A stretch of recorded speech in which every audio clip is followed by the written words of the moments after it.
το υβριδικό χειρουργείο, ο χώρος που βρισκόμαστε αυτή τη στιγμή.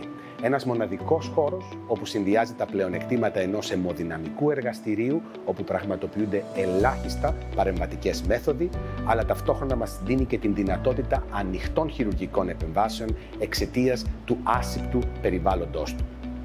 Αυτό δίνει ένα αίσθημα ασφάλειας στον χειρουργό, αλλά αυξάνει και την ασφάλεια των αγκιοχειρουργικών επεμβάσεων εξαιτίας του ότι μπορούν να αντιμετωπίζονται ανοιχτά χειρουργικά οποιασδήποτε επιπλοκές αφορούν τα αγκία, αλλά και να πραγματοποιούνται επίσης υβριδικές επεμβάσεις που συνδυάζουν και το ανοιχτό χειρουργείο και τις ελάχιστα επεμβατικές μεθόδους.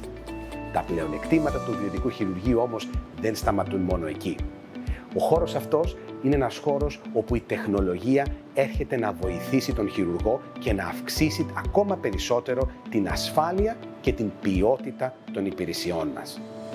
Η τεχνητή νοημοσύνη, η δυνατότητα της απεικόνησης ακόμα και των πολύ μικρών αγκίων, η βοήθεια του ίδιου του υβριδικού χειρουργείου στην χαρτογράφηση του δρόμου για να μπορέσουμε να ταξιδέψουμε μέσα στα αγκία, αλλά και τέλος η δυνατότητα διενέργειας αξονικής τομογραφίας κατά τη διάρκεια της επέμβασης, ώστε να δούμε το μετεχειρητικό αποτέλεσμα άμεσα πριν ακόμα ξυπνήσουμε τον ασθενή, είναι μερικά από τα πολλά πλεονεκτήματα του συγκεκριμένου αυτού χώρου.